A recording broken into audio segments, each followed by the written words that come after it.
Eigentlich haben wir diese Initiative aus folgendem Grund begonnen. Die Corona-Zeit hat es mit sich gebracht, dass also große Feste, Schützenfeste, Musikfeste, auch Feste mit den Trachtlern nicht stattfinden. Und dann hat man überlegt, mit dem Volksmusikverein, mit der Tirol-Werbung, Lebensraum Tirol Holding und das Land Tirol, was können wir denn tun? Dann ist man zum Ergebnis gekommen, wir wollen, dass in Tirol etwas stattfindet. Und wir wollen, dass in kleinen Gruppen musiziert und gesungen wird.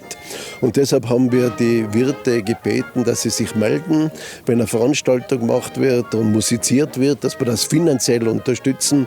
Und ich bin total begeistert, wie das angenommen wird. Die umliegenden Länder, Bayern, Südtirol, Schweiz, die beneiden uns alle ziemlich um diese Aktion, weil wir in Tirol eben diese Idee gehabt haben und auch umsetzen haben können. Und also von Volksmusikseite her sind alle total happy.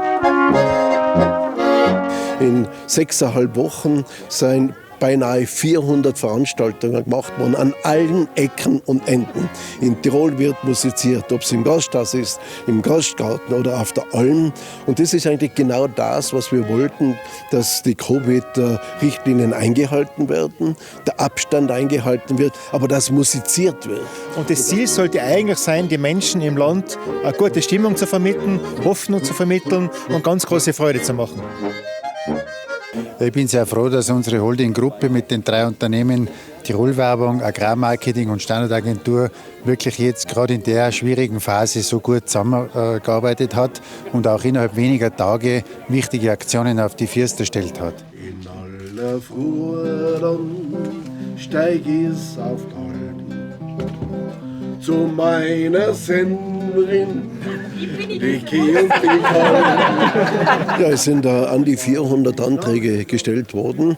Wir haben jetzt knapp 140.000 € ausgegeben. Wir hoffen aber, und da möchte ich den Appell richten an die Wirtsleute, an jene, die auf den Almen sind, sie sollen Anträge einbringen. Wir genehmigen die weiterhin. Wir haben hier also noch Geld zur Verfügung und bis 31. Oktober geht diese Aktion.